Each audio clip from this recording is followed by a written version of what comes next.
Bahkan di dekat seorang sufi, seseorang masih bisa melakukan tipu daya. Tuhan memang maha menutupi aib manusia, namun jangan lupa, Tuhan juga maha adil pada mereka. Hai, Assalamualaikum. Di kanal Saling Mengenal ini, kami membahas agama dan serba-serbinya dalam renungan, kisah, dan puisi. Tipu daya adalah salah satu kebiasaan buruk yang manusia lakukan. Tipu daya dilakukan oleh seseorang karena ia merasa ia bisa bersembunyi dari manusia lainnya. Namun, apakah manusia bisa bertipu daya kepada Tuhan? Kali ini Rumi mengingatkan kita bahwa Tuhan adalah maha penutup aib manusia. Namun, Tuhan juga adil pada mereka yang berbuat dosa. Sekali dua kali Tuhan akan menutupi dan mengampuni. Ketika berlebihan, Tuhan akan menghukum orang itu, karena Tuhan adalah juga maha adil. Seperti sebuah hikayat yang Rumi kisahkan dalam Masnawinya ini tentang seorang sufi dan istrinya yang sedang berselingkuh. Alkisah, seorang sufi pulang ke rumahnya di siang hari. Rumah itu hanya memiliki satu pintu. Di dalam rumah, istrinya sedang bersama tukang sepatu, memenuhi hawa nafsu atas godaan ragawi. Perempuan itu tidur bersama tukang sepatu yang mencintainya di kamar itu. Ketika sang sufi mengetuk pintunya dengan segenap kekuatannya, seketika keduanya terkaget dan tiada jalan untuk melarikan diri. Sepengalaman istrinya, sang sufi itu tidak pernah pulang ke rumah dari tokonya di kisaran jam itu. Namun di hari itu, sang sufi yang sadar akan apa yang terjadi, pulang ke rumah dengan sengaja, di waktu yang tidak biasa, karena dia sudah curiga. Istrinya sudah begitu yakin bahwa suaminya takkan pulang ke rumah di waktu ini. Lantaran putusan Tuhan, pemikiran istrinya ternyata salah. Meskipun Tuhan adalah penutup aib, Tuhan tetap menjatuhkan hukuman pada istri sufi itu. Ketika kau melakukan kejahatan, takutlah dan jangan merasa aman. Mengapa? Karena kejahatanmu adalah benih, dan Tuhan akan menumbuhkannya.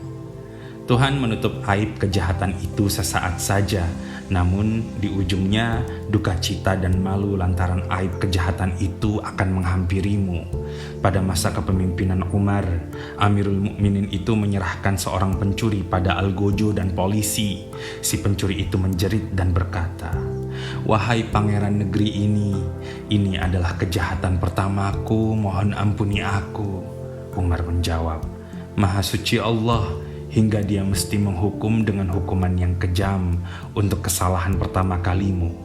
Artinya, orang itu sebenarnya sudah melakukan dosa itu berkali-kali.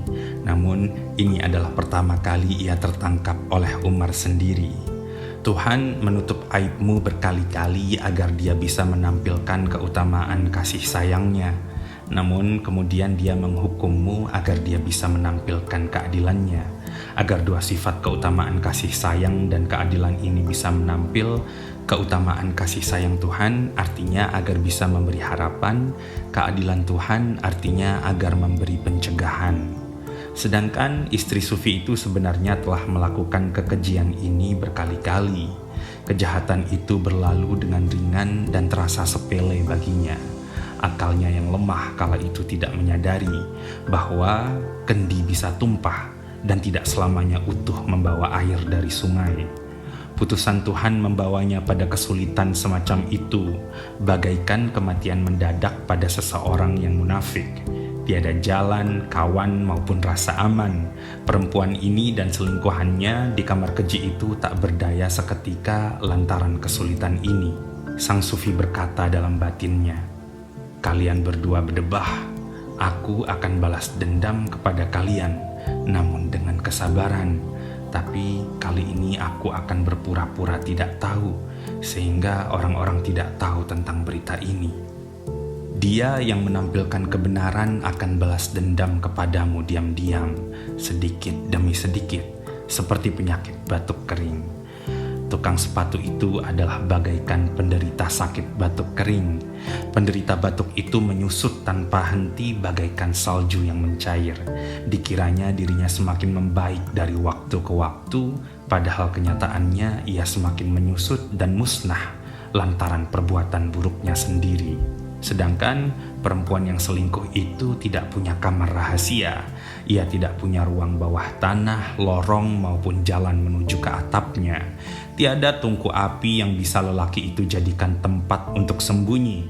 Tiada juga karung yang bisa lelaki itu jadikan penutup diri. Momen itu bagaikan bentangan hari kiamat. Tiada lubang, bukit kecil ataupun tempat untuk melarikan diri. Tuhan telah menggambarkan tempat penderitaan ini dengan la tara fiha iwajaw wala amta. Kau takkan melihat di dalamnya bengkok ataupun lengkung. Lalu, agar bisa menipu, si istri menyembunyikan kekasihnya di bawah cadar dan mengarang sebuah alasan. Inna kaidakunna azim. Sesungguhnya, tipu daya kalian sangatlah besar. Rumi mengingatkan kita bahwa keadaan yang perempuan dan selingkuhannya alami di ruangan itu pada hakikatnya adalah neraka. Di neraka tiada tempat untuk melarikan diri. Perempuan itu dengan cekatan melemparkan jubah cadarnya kepada lelaki itu. Seketika ia menjadikan lelaki itu perempuan, lalu ia membuka pintu. Di bawah jubah cadar itu, lelaki itu sebenarnya nampak dan terlihat dengan jelas, sangat mencolok seperti seekor unta yang ada di tangga. Perempuan itu berkata pada sang sufi, perempuan ini adalah salah satu wanita yang dihormati di kota. Ia sedang membawa harta yang banyak sekali. Pintu rumah sengaja aku kunci agar tidak ada orang asing yang datang dalam keadaan mendadak dan tak kami sadari. Sang sufi lalu berkata, oh, bantuan apa yang bisa aku berikan untuknya? Mungkin aku bisa membantunya. Perempuan itu berkata, ia ingin menjadi kerabat dan keluarga kita. Ia adalah perempuan yang luar biasa. Allah tahu siapa dia. Ia ingin melihat anak perempuan kita. Namun ketika ia datang, anak perempuan kita sedang ada di madrasah. Seperti apapun anak perempuan kita, dengan sepenuh hati dan jiwa, ia akan menjadikannya pengantin anaknya. Ia punya anak laki-laki yang saat ini tidak sedang di kota. Ia sungguh tampan dan cerdas. Ia anak muda yang bekerja dan sudah berpenghasilan. Sang sufi itu kemudian berkata, namun kita fakir, miskin, dan rendah. Sedangkan keluarga wanita ini adalah kaya dan dihormati. Bagaimana bisa mereka berdua menjadi pasangan yang setara dalam perkawinan? Yang satu pintunya dari kayu, sedangkan yang lain pintunya dari gading gajah. Dalam ikatan pernikahan, kedua pasangan haruslah setara. Jika tidak, ikatan ini akan terjepit dan kebahagiaan takkan bertahan lama. Si istri kemudian berkata bahwa perempuan ini tidak terikat pada kekayaan rumah. Perempuan ini menginginkan kesederhanaan dan kemuliaan jiwa. Istri sufi kemudian berkata, aku sudah mengatakan keberatan itu, namun ia berkata tidak masalah. Ia tidak peduli dengan pertimbangan semacam itu. Ia dan keluarganya sakit dan jenuh oleh harta dan emas.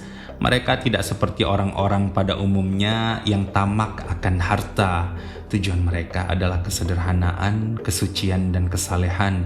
Sungguh, harta di dunia dan akhirat bergantung pada 3 hal itu. Sang sufi sekali lagi mengutarakan alasan kemiskinan dan mengulanginya agar kenyataan ini tidak disembunyikan. Si istri kemudian menjawab, aku juga sudah mengulangi penjelasan ini kepadanya dan telah aku jelaskan betapa serba kekurangannya kita di rumah. Namun keyakinannya lebih kokoh ketimbang gunung. Ia tidak kecewa oleh ratusan kefakiran. Ia terus-menerus berkata, yang aku inginkan hanyalah kesederhanaan. Yang dicari darimu adalah ketulusan dan tekad. Sang sufi lalu berkata, dalam kesungguhan ia telah dan sedang melihat barang dan kepemilikan kita di rumah, baik yang nampak maupun yang tersembunyi. Rumah kita sempit dan layak menjadi tempat tinggal hanya untuk seorang saja. 1 jarum pun tak bisa disembunyikan di sini. Selain itu, dalam kemurnian niatnya, ia lebih mengerti daripada kita tentang kesederhanaan, kesucian, kezuhudan, dan kesalehan. Ia juga lebih mengerti daripada kita tentang sisi-sisi kesederhanaan, sisi belakang, depan, kepala, dan buntut dari kesederhanaan. Tidak harus menjadi seorang ayah untuk berbicara panjang lebar tentang kesederhanaan. Kesederhanaan ini begitu nyata bagaikan hari yang cerah. Rumi lalu berkata, "Aku telah menyampaikan kisah ini dengan tujuan agar engkau tidak mengutarakan omong kosong saat pelanggaran dan kesalahanmu nampak terang benderang. Oh engkau yang pura-puranya keterlaluan, segenap upaya dan kepercayaan ini telah ada untukmu, namun kau telah menjadi pengkhianat seperti istri sang sufi itu. Engkau telah membuat jaring penipuan untuk mengelabuhiku. Kau malu dengan setiap ocehan yang menodai wajahmu, namun kau tak malu sama sekali di hadapan Tuhanmu." Setelah mendengarkan hikayat ini, kira-kira apakah ada sisi istri sufi itu dalam diri kita yang berusaha mengecoh meskipun dirinya ketahuan salah di siang bolong? Ataukah ada sisi tukang sepatu dalam diri kita yang diam saja dan merasa dirinya baik-baik saja meskipun kesalahan besar telah dilakukannya? Walhamdulillahi wahdah, wa sallallahu ala sayyidina Muhammad wa alihi wa itratih, wa hasbunallah wa ni'mal wakil.